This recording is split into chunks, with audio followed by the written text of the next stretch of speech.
এটা সম্পূর্ণ হালাল রাজনীতি। উনি যে ওনার ইস্তেহারটা ঘোষণা করলেন এবং উনি যা বক্তব্য রাখলেন, যে উনি একটা জিনিস স্বচ্ছভাবে যে ট্রান্সপারেন্সির কথা বলছেন, যে উনি যদি এমপি হয়ে যান, আল্লাহ যদি চান, ওনার পক্ষে এবং এই ৮ আসনে যদি ওনাকে যেই পরিমাণ বাজেট দেওয়া হবে দেশ গঠনে, রাষ্ট্র গঠনে, প্রত্যেকটা পয়সায় উনি পাই টু পাই হিসাব দিবেন।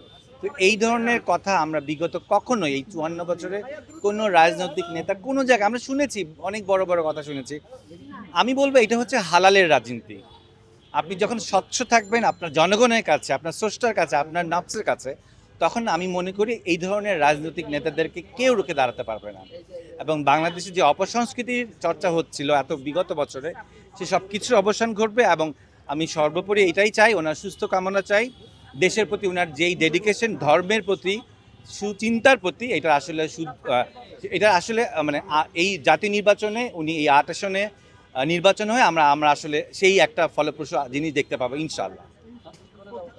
যেহেতু উনি, আমি যে বলেছি যে সংক্ষেপে হালাল রাজনীতি, আপনি যখন প্রতিটা কথাকে আপনি মূল্য দিবেন, আপনি যখন জনগণকে যেই কথা, যেই ইস্তেহার দিয়ে আপনি ম্যান্ডেটটা পাচ্ছেন, সেটা যদি বরখেলাপ করেন, তাহলে তো আসলে ওই হালালটা থাকে না, ওটা হারামে পরিণত হয়।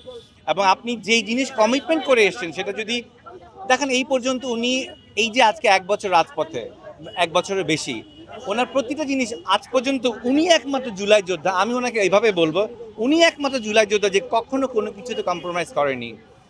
এই পর্যন্ত যত আমাদের স্টুডেন্টরা ফ্রন্ট লাইনের অনেকে আছে, আমি নাম বলতে চাই না, তারা কিন্তু তাদের সেই মানে কঠিন জায়গা থেকে তারা সরে এসছে। তারা কম্প্রোমাইজ করেছে কিসের সাথে? অর্থের কাছে, ক্ষমতার কাছে। কিন্তু উনি একমাত্র শরীফ ওসমান হাদি এখনো পর্যন্ত কম্প্রোমাইজ করেনি।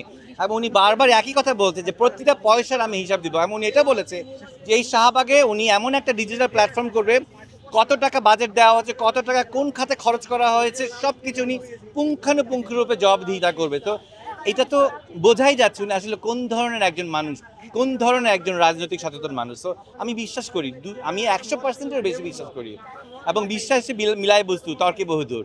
তো ইনশাল্লাহ ভালো কিছু হবে হাদি ভাইকে দিয়ে, ইনশাল্লাহ। উনি কোনো দলের না বলেই ওনার ভোকাল এত স্ট্রং, এবং উনি কোনোদিন কম্প্রোমাইজ করেন এই পর্যন্ত, স্টিল আজকে পর্যন্ত অর্থের কাছে, বড় বড় যারা ফাউন্ডার, যারা বিভিন্ন দলকে চালায়, কারো কাছে করেনি।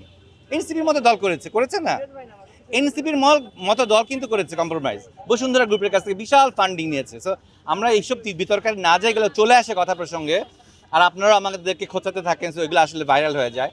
তো আমি মনে করি যে আমরা এখন আসলে হালাল রাজনীতির পথে হাঁটছি। আর আমাদের একটা একটা বদ্ধমূল ধারণা হয়ে গেছে হালাল শব্দটা, মুসলিম চর্চা শব্দটাই হচ্ছে মৌলবাদ। That's completely wrong.